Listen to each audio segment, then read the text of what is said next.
linear changes in single bars due to temperature change. Okay.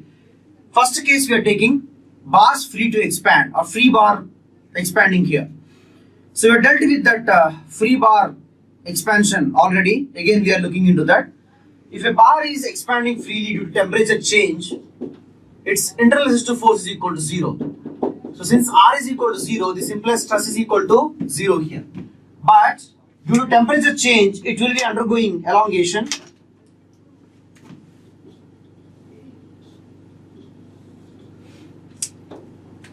Final length is equal to original length into 1 plus alpha into delta t.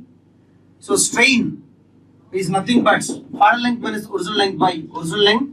This can be given as alpha into delta t from this equation only. So you see that stress is always 0, strain is always non-zero as far as temperature change is there. So here we see Hooke's law is not valid. Understand? Clear? It's the first case here. Kindly copy this. We'll go ahead with the next one. Bars with rigid supports. Okay, look here. Now it's reverse of the previous case. The member is not free to expand. We are restricting it to expand between the two supports. So here it cannot elongate along the length direction because two rigid supports are there. Okay, so though it is restricted to elongate, we are still heating it. Let's see what happens to the material. When you are keeping a member between two rigid supports like this and doing a temperature change, increasing temperature, let's take. What happens is two things are occurring at the same time. The member is trying to expand along the length here. This is a thermal case, and at the same time that value of elongation is being cancelled out by the rigid supports because the supports are like this. So two things are occurring at the same time. Free expansion, so it's a completely thermal case, and we are giving rise to compression by the supports, which is giving rise to stress. So which is a mechanical case because loads are produced by these applied or existing supports. Okay, so I'm not applying the principle of superposition here. Here I'm telling that two things are occurring at the same time, which we see, which you see the net effect of both the two processes, free expansion and cancellation of free expansion. That's why you see net elongation should be 0 here. So if you take here epsilon overall, which is in x direction, is equal to 0, which is nothing but epsilon x thermal plus epsilon x mechanical. So this strain x direction is a addition of these two values or strain produced in these two cases. So substituting here 0 is equal to thermal strain is alpha delta t, which we have derived already. Mechanical strain is nothing but sigma by E because Hooke's law can be valid. And here there is stress only in x direction. And I know stress is going to be compressive, but I am simply putting it as sigma only to get the answer along with sign. So sigma comes out to be minus alpha delta t into Young's modulus with a negative sign. Sigma comes out to be minus alpha delta t into Young's modulus with a negative sign. So here you see that if delta t is greater than 0, this implies stress is compressive. If delta t is less than 0, this implies stress is tensile. That's very much clear from the equation itself. So if you substitute the values of alpha delta t Young's modulus along with sign, especially delta t, because alpha and E are always positive, so you will get the answer of stress along with sign. In many of the questions they will ask you the value of stress along with sign. You should be very clear about that. Clear everybody? Till here it's clear? No doubts? So listen carefully. Let me come back to the remaining concept and then we'll go into numericals. At the time you can copy this.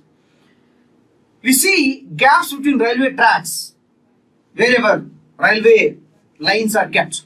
You can see the picture as well. There is a gap between one track and another track. Both are attached with some joint there. So we intentionally leave gap between the railway tracks because due to temperature change, when the summer or temperature increases than the normal temperature, what happens is the railway lines, those lines will elongate. So we should give some gap so that they can freely elongate. So let's assume this is the end of the one rail, this is the end of the other rail, both are given with some gap here. So free expansion should go and disappear. So we should allow them to undergo free expansion. they should not push over each other with huge amount of force. Normal reaction force should not come. Understood? So we should be going ahead with the giving some amount of gap so that free expansion will be allowed, so that stress will be always equal to 0. If stress is non-zero, what happens is already some existing stress will be there inside the material, and over that if the train comes, it will apply more amount of stress and there is a chance that railway lines can undergo breakage. Understood? So we need to give every optimum amount of gap between the railway lines or railway tracks. If you don't give optimum amount of gap, you will be having such type of phenomena as it is shown on the secondary screen. So the rails are pushing over each other and they have become curvy. We don't expect that to happen. Understand? And in fact, this Eiffel Tower is in 7 wonders of the world, and it is built based upon the basic principle which we studied just now. Okay? Every member, every part of every rod of the whole structure is kept in such a way, the whole structure is designed in such a way that every member can undergo as much amount of free expansion as possible due to temperatures change in summer and winter. That's the reason why the tower is still in intact position for the past hundreds of years. Understood? Clear? So that much important is our concept of free expansion and this restrictive expansion. Okay, so let's go into numericals. Completely copy this and then give me answer with this question. I don't think you have to copy this question. You can give the answer fast. Amit, what's the answer for this question? The answer is nothing but C. Very good. So here they're asking a free bar of length 1 is uniformly heated from 0 degree centigrade to T degree centigrade. Alpha is coefficient of linear expansion and E is the modulus of elasticity. The stress in the bar is. So we have to get stress in the bar. It's a free expansion, so stress is always equal to 0. Okay, so very easy question here. So once you're done copying, give me answer for the next question.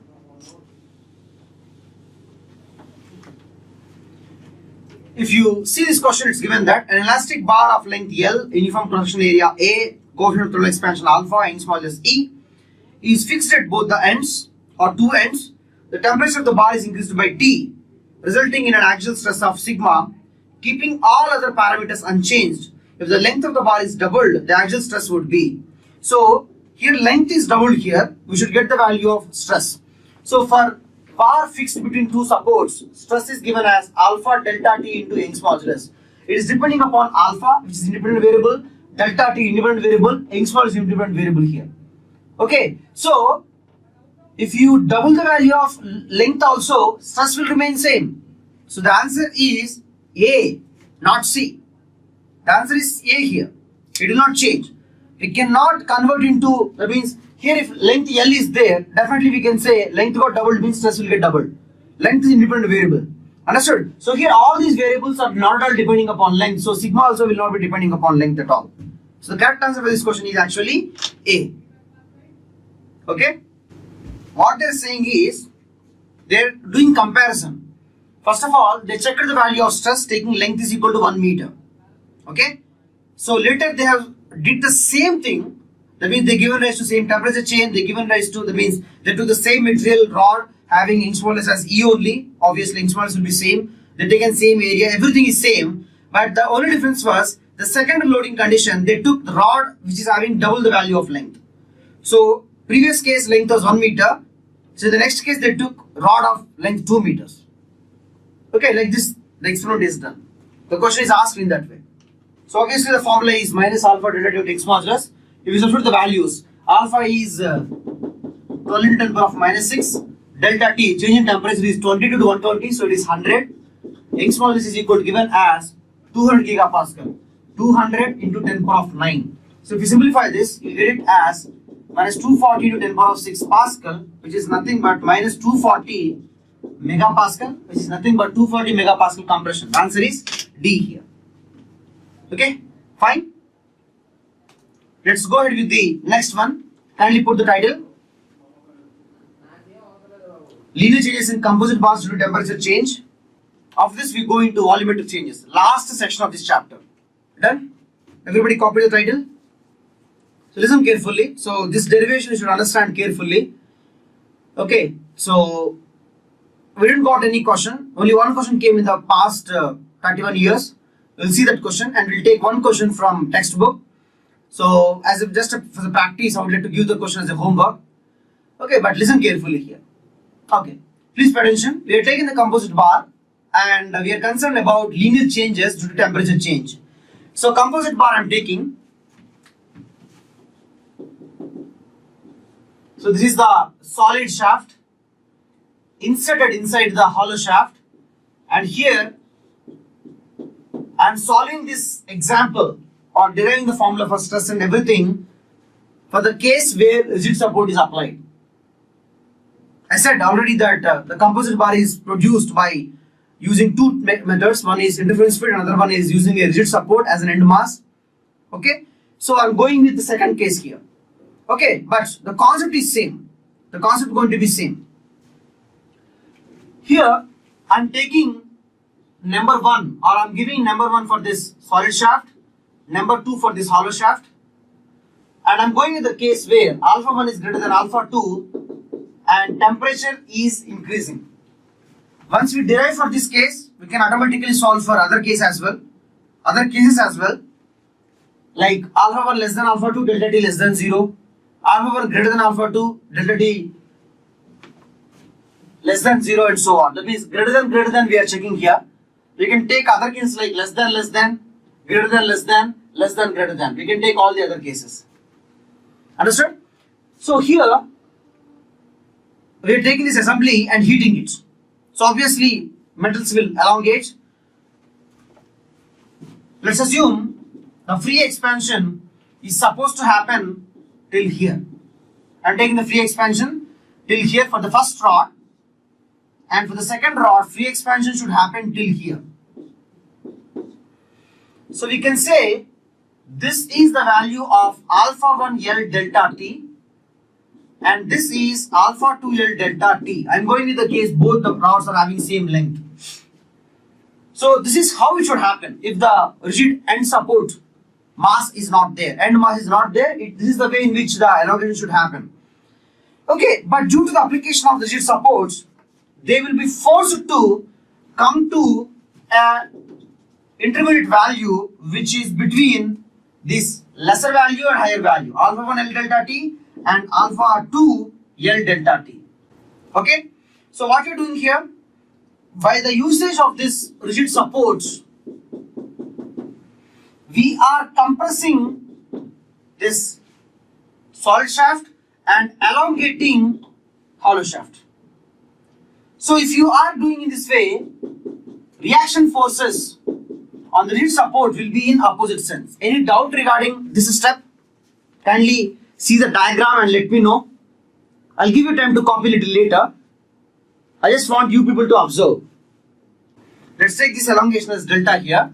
So to produce this delta, solid shaft must be compressed by this rigid support and hollow shaft should be elongated by the rigid support. That's why given directions P1 and P2 in that way. And obviously once I take P1, P2 in this way, on the other member, we should be putting in opposite sense.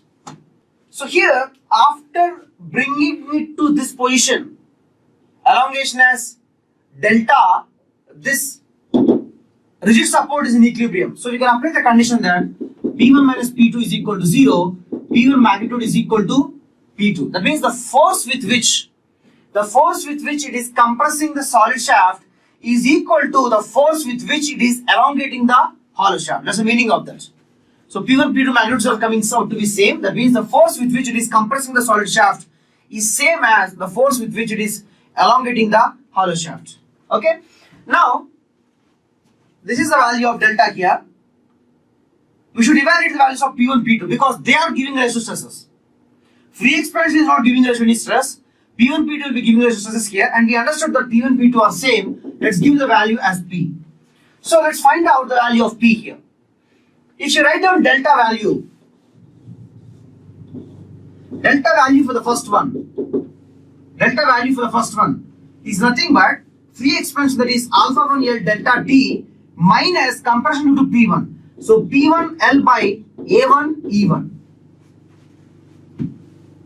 That means net expansion is equal to thermal expansion plus mechanical compression.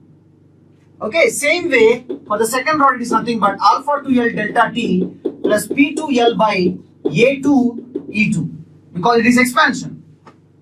So from these two we can write down, because we can remove both P1 and P2 because both are equal to P only. P1 is equal to P2 is equal to P only. So that gives us P as nothing but alpha 1 minus alpha 2 whole into delta T whole by 1 by A1 E1 plus 1 by A2 into E2. So please remember that this value of force is only magnitude. This value of force P is only magnitude. This value of force is only equal to magnitude. So by using this formula, it comes from this expression only, we can get the value of magnitude of force P. So based upon the value of force dividing by area, you get the value of corresponding stresses. So it is not that much difficult to get the magnitude of stresses. But the challenge is about to find out the value of the sign. Which stress will be tensile, which one will be compressive, or which member will experience tension, which member will experience compression. If you see this diagram, we can simply say that the first bar will experience compression and second bar will be experiencing tension here. So here, every time finding out the value of stress, for example, we have seen the case alpha 1 minus alpha 2 is alpha 1 is greater than alpha 2 and delta T is greater than 0. Second case alpha 1 less than alpha 2, delta T less than 0. Third case I am going with this alpha 1 greater than alpha 2 and delta T less than 0. Fourth case is alpha 1 less than alpha 2 and delta T is greater than 0. Okay, so greater than, less than, greater than, less than, greater than. Okay, so it is very easy to tell for this one because we draw the diagram. Again, for this case, if you have to get the value of stress means, again you will draw the diagram. Drawing the diagram, getting the answer is a very good step. It's the right step in fact, but sometimes it can cause your time to get wasted. It can cause time wastage. Okay, so that's why I'm giving you a shortcut here. Please remember carefully. If your P value is coming out to be positive, that means you can put like this, shortcut.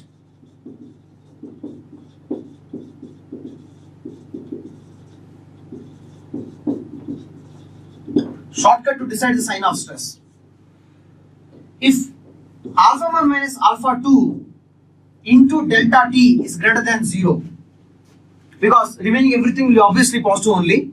So alpha minus alpha 2 delta T is greater than 0. This implies this case here. Sigma 1, that means the case which you are seeing here. Sigma 1 less than 0 and sigma 2 greater than 0.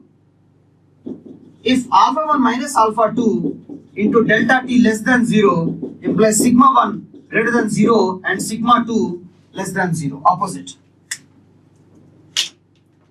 You can draw the diagram and you can check also. Understood? What I am saying is basically another way, if P is coming out to be positive, that means compression, tension. If P comes out to be negative means opposite. So here if you see alpha 1 minus alpha 2 is positive, delta T is positive. So it comes under this case. Sigma 1 less than 0. So for this case, sigma 1 less than 0, sigma 2 greater than 0. Now if you take this one, alpha 1 minus alpha 2 less than 0, delta T also less than 0. So this also comes under this case only.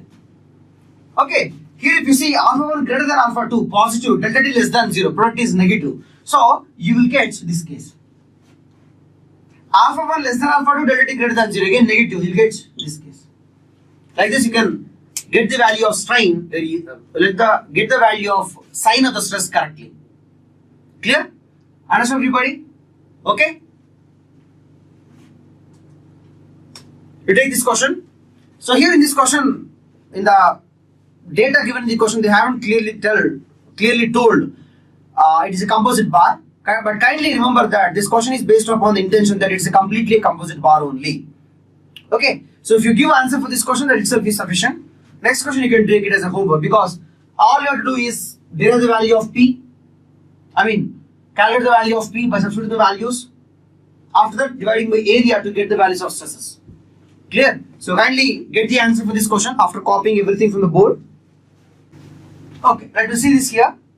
It's given that a cantilever composite beam of tubular section consisting of two metals, copper as outer cylinder and steel as inner cylinder. So here, inner cylinder is steel and outer is copper. And they're given alpha copper greater than alpha steel. That means alpha 2 greater than alpha 1. That means alpha 1 minus alpha 2 is less than 0. And here temperature rise is there. So alpha 1 minus alpha 2 into delta T is less than 0. That means it comes under this case here. Sigma 1 greater than 0, sigma 2 less than 0. Sigma 1 means in the steel cylinder it will be tension and compression in outer cylinder. That is copper cylinder here. Okay. So tension in steel, compression copper. Very good. Okay. Clear? You can take this question. Remaining data is there in the next slide. I want you people to just give the signs of stresses as a practice because it's a main crucial part of the question. Remaining things you can do it later because it's completely a formula itself, just for practice. If you read the question, it's given that the gunmetal rod screwed at ends passes through a steel tube. The tube has 30 mm external diameter, 25 mm internal diameter. The diameter of the rod is 22 mm. The assembly is heated to 423 Kelvin and the nuts on the rod are then screwed tightly on the ends of the tube. Find the intensity of the stress in the rod, in the tube when the common temperature has fallen to 293 Kelvin. So here they are bringing down temperature from 423 Kelvin to 293 Kelvin. So we observe that delta T is less than 0. And here gunmetal rod and steel tube is there. If you see the coefficient of thermal expansions, so gunmetal rod is having higher. So alpha 1 is greater than alpha 2. Steel tube is having lesser coefficient of thermal expansion as compared to gunmetal rod. So alpha 1 greater than alpha 2 and delta T less than 0. Alpha 1 minus alpha 2 is alpha 1 minus alpha 2 into delta T is coming out to be less than 0. So sigma 1 greater than 0, sigma 2 less than 0. So there should be tension in gunmetal rod and compression in steel tube. Okay. So tension in gunmetal rod and compression in steel tube. So same thing is given here. You can copy the magnitude values so that you can check for your calculation mistakes. This is the case. This implies sigma 1 greater than 0, sigma 2 less than 0. So rod and this is tube. Rod will be experiencing tension, that is 53.27 megapascal, you will get it, and you will be getting in the tube as compressive stress. Clear? Okay. For this question, what is the value of delta T you're going to use? Obviously delta T is less than 0, but what is the magnitude of delta T? May I know the number? I'm asking you, what is the magnitude of delta T? So delta T, simply you render like this, 293 minus 423. How much is coming up here? 0,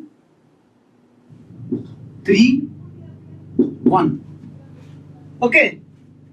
Fine. Delta T value, delta T is nothing but change of temperature, right? So whether you take difference of Kelvin or difference of centigrade, you'll get the same answer. You cannot this value into centigrade and you take the difference. Still you'll get the same answer. That's what I wanted to convey here. So don't get confused in terms of temperature difference here. So if you're talking about temperature difference, so whatever may be the units in which alpha is given or whatever it is given, so temperature change, simply you can take the difference, whether it is in Kelvin or centigrade, you'll get the same answer. You want to check, you can check here also. So initial temperature is 423 Kelvin. This can be written as 423 minus 273 Kelvin. So this becomes, or degree centigrade. So this becomes how much here? So 12 minus 7 is 5. So 3 minus 2 is equal to 1. So 150 degrees centigrade. So final temperature is given as 293 Kelvin. So 293 minus 273 degrees centigrade comes out to be 20 degrees centigrade. So delta T in centigrade also will come out to be minus 130. So change in temperature is minus, that is change in temperature is 130 units here. Minus 130 units here. So you'll get the same answer. So you should not get confused at all. Clear? Okay? Any doubts?